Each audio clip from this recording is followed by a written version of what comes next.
merci à Geneviève Noutens pour cette très belle invitation. Quand Geneviève m'a demandé de parler de la liberté d'exprimer des convictions religieuses au Québec, j'ai vite eu le sentiment que tout a déjà été un peu dit sur le sujet et que j'avais bien peu à ajouter. Alors, j'ai tenté un peu de faire un pas de côté, un petit détour pour analyser un peu cette question à travers deux autres concepts qui sont porteurs de d'autres controverses, mais qui me tiennent à cœur et qui aussi, je l'espère, pourraient orienter une bonne partie de mes travaux dans les prochaines années. Euh, le premier, c'est le concept de culture des droits qui s'intéresse à la manière dont la société ou l'espace public, idéalement les non-juristes, vit, pense, conçoit les droits et libertés. C'est évidemment à ne pas confondre avec le droit tel qu'il est, le droit positif, c'est-à-dire le système de protection des droits et libertés tel qu'il est en grande partie animé par le juge. Alors évidemment, il y a toujours un décalage, et c'est ça que je trouve fascinant, entre cette culture des droits, les droits tels qu'ils nous habitent, tels qu'on les vit politiquement, socialement, tels qu'on se les définit entre nous dans nos rapports sociaux, et ce droit positif qui, occasionnellement, dans des dossiers souvent longs à monter, qui prennent des années à cheminer, va venir apporter des précisions, et qui va venir justement faire le point sur quel est en vérité l'état du droit positif sur ces questions de droits fondamentaux. Alors, l'écart est important et on le sent souvent quand on voit, par exemple, quelqu'un crier liberté dans son pick-up, bien, on comprend tout de suite qu'il n'a pas tout à fait la même conception de la liberté que celle que peuvent avoir les juges de la Cour suprême dans leur jurisprudence. Mais ce qui est intéressant aussi de relever, c'est que le juge de la Cour suprême, il ne vit pas dans un univers complètement clos et qu'on le veuille ou non, que cela soit conscient ou inconscient, le juge fait du droit à travers... Le droit est un univers de contraintes où, une fois qu'on a géré ces contraintes, il lui reste une marge d'appréciation, il lui reste une marge de manœuvre, il lui reste une marge interprétative à l'intérieur de laquelle plusieurs facteurs peuvent contribuer à influencer la manière dont il l'exerce, dont la culture des droits dans la société dans laquelle il habite. Évidemment, tout ça dans le contexte d'une fédération plurinationale. C'est un postulat que je pose, du moins pour l'exposé d'aujourd'hui. Il va de soi que si on voit le Canada comme un pays post-national, ben, mon propos est effectivement non pertinent. Mais si on accepte l'idée qu'il y a au Canada plusieurs communautés politiques, plusieurs communautés nationales, il y a donc aussi plusieurs espaces publics et par conséquent, il y a donc plusieurs cultures des droits. Et la culture des droits ici à Chicoutimi n'est pas la même que celle à Calgary ou que celle à Moncton ou celle qu'on pourrait rencontrer au sein d'une nation autochtone. Ça fait partie du contexte canadien, à mon humble avis, de devoir composer avec une société plus complexe où la manière de concevoir culturellement les droits peut varier d'une communauté politique à l'autre. Alors, ce décalage, je veux aussi l'analyser à travers un autre concept, peut-être encore plus controversé celui-ci, celui de fédéralisme des droits, c'est-à-dire de l'intersection entre deux fondements de notre Constitution, deux principes d'égale importance, notre attachement très fort, très vif à la primauté des droits et libertés et notre attachement aussi à l'organisation de l'État sous forme d'une fédération où des différences, des asymétries dans la manière d'organiser nos normes sont valorisées, permises, tolérées. Choisissez l'adjectif de votre choix. Bref, il y a de multiples décalages potentiels entre, d'un côté, des droits contextualisés en droit positif. Le droit positif dégage des interprétations contextuelles où il y a des asymétries à travers les différents contextes. Et il y a aussi d'autres asymétries qui se dégagent à travers les cultures des droits dans les différentes communautés politiques qui composent le Canada. La chose est assez peu analysée au Canada. Elle l'est davantage aux États-Unis, mais pas nécessairement pour le mieux. C'est-à-dire que, comme c'est souvent le cas aux États-Unis, hein, tout est rapidement polarisé, partisan, assez idéologique. Pas toujours le cas, mais malheureusement trop souvent. Et donc, la question du fédéralisme des droits n'a pas échappé. Elle a été instrumentalisée dans l'histoire récente des États-Unis par la gauche et par la droite, tour à tour.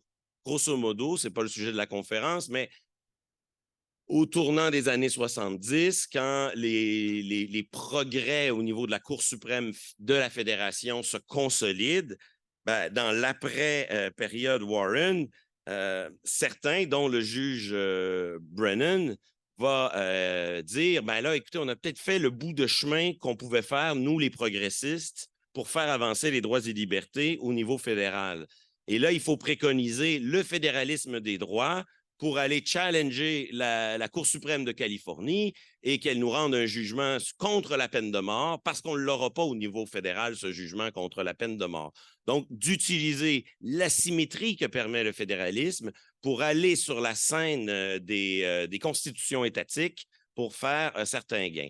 Alors ça, si vous voulez, c'est l'exemple emblématique de l'instrumentalisation progressiste du discours sur le fédéralisme des droits.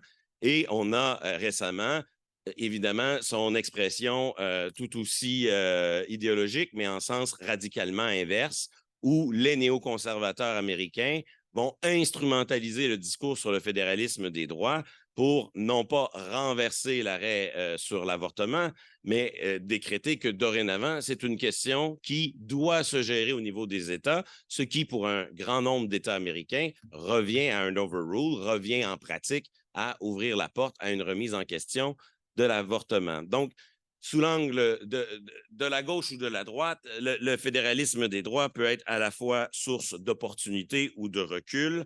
Là n'est pas la question. Au Canada, la question est beaucoup moins documentée. On a eu souvent droit, notamment au Québec, à, je dirais, un discours sur le fédéralisme des droits à travers les textes. Ça a souvent donné un discours un peu caricatural, surtout au Québec, du genre « ma charte est meilleure que la tienne ».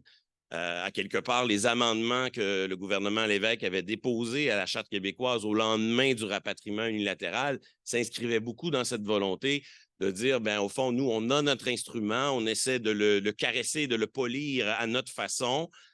Pour moi, ce discours est en grande partie une illusion parce que dans les systèmes de protection des droits et libertés, les textes sont assez secondaires. Surtout, l'organe déterminant, c'est clairement l'interprète de ces textes. Et au Québec et au Canada, on sommes dans un système d'unité juridictionnelle. On a bien beau avoir deux textes, à la fin, on n'a qu'un seul juge. N'empêche que, ici, juste une petite diapo rapidement pour montrer que cette unité juridictionnelle, pour nos amis européens, nous, le Canada, on connaît vraiment une seule Cour suprême avec un pouvoir politique, un pouvoir législatif qui est très, très fragmenté. Là où, par exemple, dans des États unitaires européens qui épousent un peu le modèle juridictionnel post-napoléonien, on a un pouvoir juridictionnel qui est très, très fragmenté avec un pouvoir politique beaucoup plus unitaire.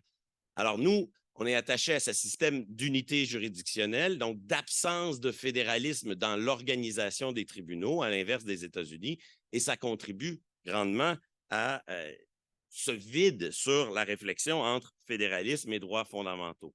N'empêche que le Canada a plusieurs outils pour réfléchir à du moins à une interprétation contextuelle. Et même la Cour suprême a développé, valorisé, même survalorisé à mon avis, une conception hyper contextuelle des droits fondamentaux.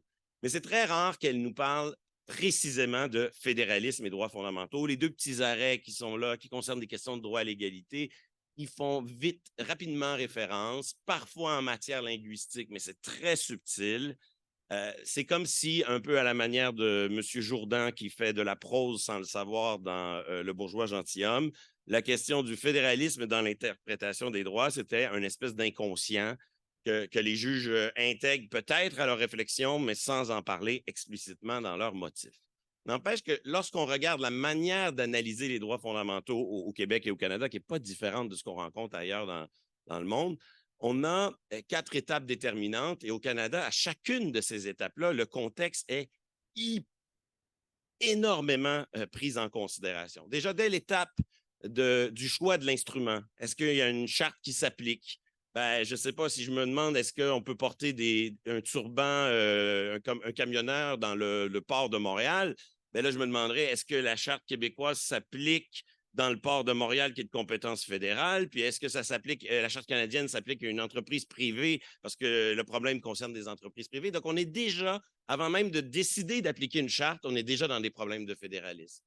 Ensuite, à l'étape de la définition des droits, c'est une étape qui s'y prête un peu moins, mais quand même, à l'inverse de nos amis européens qui pratiquent un contrôle abstrait, nous, dans le modèle anglo-américain de contrôle de constitutionnalité, le contrôle est toujours très factuel, est toujours très associé à une situation d'une personne concrète.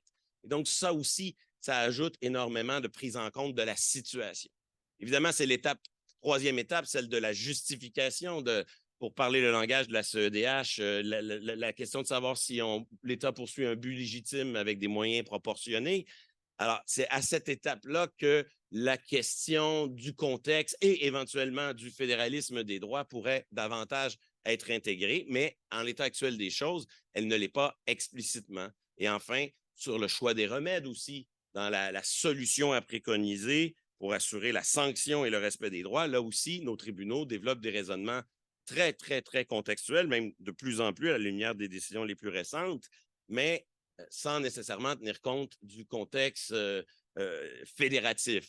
Peut-être un peu dans des décisions sur les droits linguistiques, là, j'en ai une en tête, mais c'est assez indigne.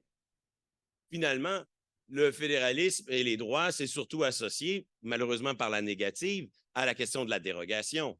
Parce que la justification du pouvoir de dérogation dans cette espèce de mélange où le Canada serait un peu à mi-chemin entre le modèle britannique et le modèle américain, ben, c'est que la dérogation, ce serait le dernier petit morceau qui nous rattacherait, oui, à une conception de la démocratie majoritaire, souveraineté parlementaire classique à la britannique, mais aussi qui intégrerait la marge de manœuvre que les entités fédérées et l'entité fédérale peuvent exercer, mais dans une dynamique de retrait, de dérogation. Alors, c'est peut-être le seul véritable instrument qui est explicitement associé au fédéralisme lorsqu'il est question de droits fondamentaux. N'empêche que tout le reste de la Constitution, et là, je pointe à l'écran l'article 25, 27, 29, qui sont des dispositions où on nous dit, quand vous interprétez les droits en matière autochtone, tenez compte de la question autochtone, de la différence autochtone. Quand ça touche au multiculturalisme, à l'article 27, quand ça touche aux écoles confessionnelles, l'article 29. Donc, potentiellement, la charte n'est pas un élément de la Constitution isolé, elle est en interaction avec le reste. Donc, le reste de la Constitution est potentiellement aussi un ancrage possible pour une réflexion sur le fédéralisme des droits, sans parler évidemment sans oublier l'article 1er. Dans le cas particulier du Québec, c'est une décision qui ne portait pas explicitement sur les droits fondamentaux, mais on se rappelle quand même que dans le renvoi sur la loi sur la Cour suprême qui portait sur la nomination du juge Ladon, la Cour nous a bien rappelé qu'il y a des dispositions qui sont des compromis historiques et qui cherchent à protéger des traditions juridiques et des valeurs sociales distinctes au Québec, ce que plusieurs ont vu comme une forme de reconnaissance jurisprudentielle de la spécificité distinctive de la société québécoise, comme si l'accord du Lac-Meach était jurisprudentiellement ressuscité. Bon, c'est peut-être trop d'optimisme, là, mais voilà. Tout ça pour en revenir à notre question de la liberté d'exprimer des convictions religieuses, notamment à travers le port de signes religieux. Évidemment, cette liberté au Québec, elle est plus limitée que dans le reste du Canada depuis l'adoption de cette loi en 2019. Une loi qui, évidemment, détonne dans le paysage canadien, où le Québec cherche à affirmer un modèle différent, choisit de faire bande à part. Une loi qui contient des contenus assez rassembleurs par moment sur le terrain des principes, comme l'en témoignent les articles 1 et 2, mais qui comporte évidemment deux restrictions très controversées qui limitent, il faut bien le dire, la liberté de certains représentants de l'État ou de certains usagers des services publics d'exprimer des convictions religieuses. Alors, la première, vous l'avez, l'interdiction de porter des signes religieux pour un nombre limité de fonctionnaires, mais qu'on qualifie de personnes en situation d'autorité. La parenthèse n'est pas exhaustive, mais on voit à travers ça un certain nombre de postes. La deuxième limitation, l'obligation d'offrir et de recevoir des services publics à visage découvert lorsque l'identification, la communication ou la sécurité l'oblige, l'exige. Comparaison n'est pas raison, ça va de soi, mais quand on essaie de situer le choix qui est fait par le Québec à travers la loi 21 par rapport à d'autres juridictions, je prends au premier chef la situation française, et on voit, notre gouvernement n'est pas très habile pour le rappeler, il n'est pas toujours le meilleur vendeur de sa propre loi, mais on a affaire à une loi qui, contrairement à la situation française, consacre indirectement le droit de la très vaste majorité des fonctionnaires de porter des signes religieux au travail. On a affaire à une limitation qui vise un nombre très limité de situations où la relation entre l'administré et l'administration est un peu plus déséquilibrée qu'elle l'est à l'habitude, même si la relation entre l'administré et l'administration n'est jamais parfaitement équilibrée. En ce qui concerne le visage découvert, bon, ça ressemble un peu plus à ce qu'on retrouve en Belgique ou en France, mais encore une fois, c'est seulement dans la réception et prestation de services publics. Dans un pays qui connaît l'hiver, ça serait difficile d'interdire le voile intégral en plein hiver. Hein? Et on porte tous le foulard. Évidemment, c'est ponctuel dans la mesure où ce n'est que lorsque l'identification, la communication et la sécurité l'exigent. Ici, vous avez, comparaison n'est pas raison, mais vous avez une espèce de schéma synthèse qui permet de situer un peu la loi québécoise par rapport à d'autres expériences européennes. Dans le dossier HAC, là, qui est la contestation de la loi 21, j'ai, avec ma collègue Marthe Stefanini Fatin-Rouge de l'Institut Louis Favoreux d'Aix-en-Provence, produit un rapport d'expertise pour situer la jurisprudence de la Cour européenne des droits de l'homme sur ces questions. Évidemment, on peut trouver cette jurisprudence trop laxiste. On peut trouver que d'une certaine manière, elle pratique trop le fédéralisme des droits à travers un autre concept qui s'appellerait ici celui de marge d'appréciation nationale. Il n'empêche que vous voyez en vert toutes les affaires où une limitation, souvent plus brutale qu'au Québec, a été jugée conforme à la Convention européenne des droits de l'homme. Évidemment, la Cour européenne ne célèbre pas ces législations, mais dans un très grand nombre de dossiers, des dossiers qui ne concernent pas que la France et la Turquie, le Royaume-Uni, Suisse, Belgique, des dossiers qui concernent très souvent l'école, parfois le secteur privé, parfois le secteur public en général. Et étonnamment, les quelques exemples rouges sont, je ne veux pas toutes les mettre dans le même panier, mais je n'ai pas assez de temps, mais il y a quand même plusieurs affaires là-dedans qui concernent des situations où le citoyen est par rapport au système de justice. Comme si un peu notre arrêt NS, là, était peut-être un bon point de repère là-dessus. Bref, comparaison n'est pas raison, et là n'est pas l'essentiel, puisque de toute façon, oui, cette loi, elle se veut à bien des égards porteur d'un certain nombre de compromis que je mentionne à l'écran, droits acquis, patrimonialisation, mais elle n'empêche que ces limitations, dans le contexte canadien et aussi à l'intérieur de la société québécoise, c'est des interdictions qui sont hautement controversées et qui donnent lieu à une contestation judiciaire dont on voit les principales étapes ou le calendrier à l'écran. Et c'est normal parce que, comparaison n'est pas raison, mais ça détonne avec le modèle canadien, un modèle de canadien de neutralité où, je saute rapidement, la neutralité se veut beaucoup plus, au fond, comme le dit le juge Gascon dans la décision Saguenay, c'est que la neutralité de l'État, c'est l'État qui n'intervient pas, accueille tous ses représentants tels qu'ils sont, avec les signes religieux qui sont les leurs, et qui donc ne fait pas interférence dans la manière dont l'individu qui représente l'État choisit de s'habiller et les signes qu'il décide de porter. Et donc, par exemple, là, on a ici cette lectrice de nouvelles à la CBC, ben, le fait qu'elle porte un signe religieux en lisant le bulletin de nouvelles n'est pas une remise en question. Ça n'engage pas la CBC, ça ne remet pas en question la neutralité de l'institution, car la lectrice de nouvelles est une personne distincte de l'institution elle-même.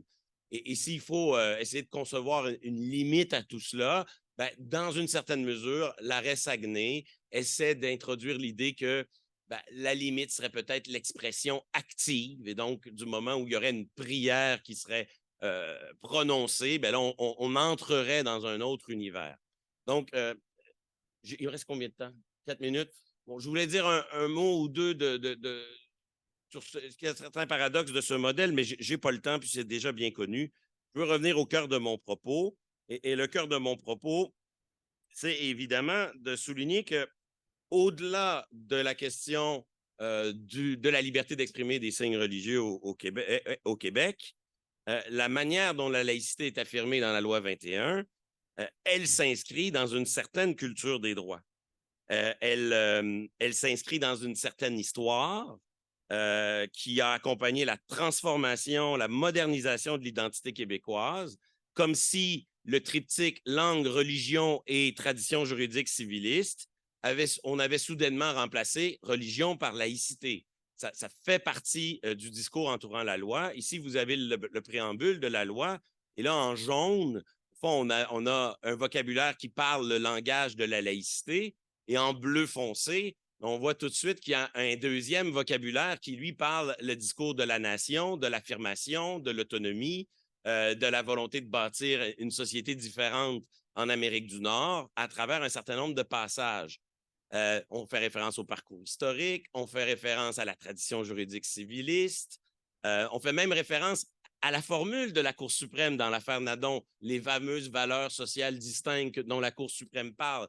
Donc, on voit qu'à travers la loi sur la laïcité, il y a un double langage qui est parlé et qui cherche à la fois à poser une règle en matière de gestion du pluralisme religieux, mais aussi qui s'inscrit dans une société qui cherche à définir sa particularité depuis toujours autour de langue, rapport à la religion qui, lui, a évolué avec le temps, mais qui est quand même une constante de la spécificité québécoise, et en dernier lieu, tradition juridique civiliste. La loi aussi parle ce double discours dans la manière dont on cherche à affirmer, enchasser la loi, lui donner un rang privilégié dans la hiérarchie des normes. Alors, on parle constamment de la dérogation dans les médias, c'est très connu, mais on parle très peu des efforts qui ont été déployés, par exemple, pour donner à cette loi un rang quasi constitutionnel à l'égal de la Charte québécoise, et aussi dans la manière dont on a modifié la Charte québécoise, justement pour essayer de cultiver la spécificité de la Charte québécoise par un texte qui intègre la laïcité, comme si, d'une certaine façon, à travers le débat sur les signes religieux, il y avait une question qui surplombait le tout. Est-ce qu'un certain fédéralisme des droits est possible? D'où la modification à la Charte québécoise. Alors, j'accélère parce qu'il me reste trop peu de temps, mais si les choses étaient simples en matière de fédéralisme des droits, on pourrait dire, vous avez une marge de manœuvre quand il s'agit de protéger davantage les droits, et vous n'en avez pas quand il s'agit de protéger moins. Si c'était comme ça, les choses seraient très simplistes, et ça serait facile à gérer. Malheureusement, il n'y a pas que les droits, il y a d'autres valeurs et principes qui guident l'État qui sont à pondérer. Il y a aussi, à l'intérieur du système de protection des droits, des conflits de droits et des conflits de valeurs. Alors, la logique qui veut qu'on a une marge de manœuvre quand c'est pour en faire plus, elle peut nous aider à résoudre un certain nombre de cas, mais pas tous les cas. Et si je reviens à la laïcité, je m'attarde une seconde à cette diapo, mais je conclue ensuite, c'est promis. On voit, par exemple, comment la laïcité au Québec, et mon collègue David Coussens, qui est un ardent opposant à la loi, montre très bien dans ses travaux comment une certaine conception de la laïcité au Québec favorise plus de droits fondamentaux lorsqu'il est question de savoir si l'accès à l'avortement existe au Québec et s'il est effectif. Lorsque le Québec adopte une aide médicale à mourir contre la Cour suprême, avant l'arrêt Carter, mais elle montre, elle est l'exemple d'un espace public où la séparation entre l'Église et l'État dans le débat public sur des dossiers comme les droits des homosexuels, la naissance hors mariage, l'aide médicale à mourir et sur l'avortement, on voit une société où la culture des droits associés à cet attachement à la laïcité produit parfois un contexte favorable à une certaine émancipation et un certain nombre de progrès. Évidemment, ce n'est pas le cas quand on compare avec le reste du Canada sur la liberté d'exprimer des convictions religieuses. Alors, comme quoi, une même culture des droits peut produire des effets restrictifs, comme on le voit avec les interdictions, tout en ayant aussi sur d'autres volets, accès effectif à l'avortement, des effets positifs. Donc, c'est peut-être un peu plus complexe qu'on le pense. laïcité qui s'officialise dans la Constitution canadienne à travers l'amendement de 1997. Vous allez me dire indirectement, mais ce n'est pas tous les jours qu'on modifie la Constitution du Canada et qu'on l'ait fait sur un enjeu qui touche une exception dans le rapport à la religion pour le Québec. Ce n'est pas rien. Bref, l'écart entre le Québec et le Canada, on peut le résumer au fond à pas grand-chose au final. Hein? Les principes entourés en rouge qui sont dans la loi, on les retrouve aussi dans la jurisprudence canadienne. La spécificité du Québec en la matière, elle tient à peu de choses. Mais la question sur laquelle je veux vous quitter, c'est celle qui me préoccupe à plus long terme et c'est celle qui, je crois, va préoccuper la Cour suprême du Canada lorsque le dossier va se retrouver devant elle. Il y a évidemment plein de considérations lorsqu'il faudra trancher la question de la loi 21. Mais une qui est importante, c'est quelle capacité, quel avenir pour la culture des droits au Québec? Si on invalide la loi, ben on va conforter un certain discours, je serai le premier à le porter, comme quoi il n'y a pas de marge de manœuvre pour un véritable système de protection des droits spécifiquement québécois. Il y a un système de hiérarchisation entre la Charte canadienne et la Charte québécoise. On l'a vu encore dans l'arrêt Ward contre Jérémy Gabriel, la manière dont on a interprété de façon très uniformisante les textes. Et à terme, on va miner, à plus long terme, on va miner la capacité de cette société, petite société fragile et inquiète de son avenir, de développer son propre attachement et sa propre manière de développer son rapport aux droits fondamentaux. Bref, c'est là-dessus que je voulais aller, mais je sens que je suis au bout de mon temps. Il me restait malheureusement quelques diapos, mais je m'excuse d'avoir été trop long, puis je vous remercie de votre attention.